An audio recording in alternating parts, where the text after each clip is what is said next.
అనగనగా ఒక నది ఒడ్డిన ఒక కోతి ఉండేది. అదే నదిలో ఒక ముసలి తన భార్యతో నివసిస్తూ ఉండేది. కోతి, ముసలి మంచి స్నేహితులుగా మారారు. కోతి నది ఒడ్డున ఉన్న చెట్టు నుండి రుచికరమైన పండ్లను మొసలికి ఇచ్చేది. మొసలి వాటిని తిని సంతోషపడేది. ఒకరోజు ముసలి భార్య కోతి గుండెను తినాలని కోరుకుంది. ఎందుకంటే కోతి ఎప్పుడూ పండ్లను తింటుంది కాబట్టి. దాని గుండె చాలా తీయగా ఉంటుందని అనుకుంది. ఒకరోజు ముసలి కోతిని తన ఇంటికి భోజనానికి పిలిచి తన భార్య కోరిక గురించి చెప్పింది.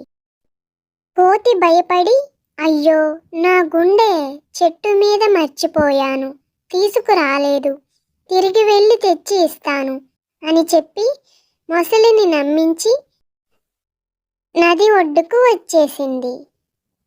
ఒడ్డుకు చేరగానే కోతి నవ్వుతూ, మొసలి, గుండెను చెట్టు మీద ఎవరైనా వదిలేస్తారా? నన్ను చంపాలని అనుకున్నావు. నేను నీ స్నేహితుడిని. నన్ను నమ్మించి మోసం చేయాలని చూశావు.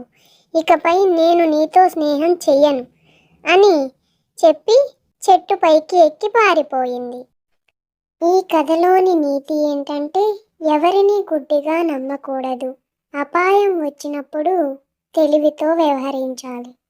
ఈ స్టోరీ మీకు నచ్చినట్లయితే మరిన్ని వీడియోస్ కోసం నా ఛానల్ని లైక్ చేయండి, షేర్ చేయండి అండ్ సబ్స్క్రైబ్ చేయండి.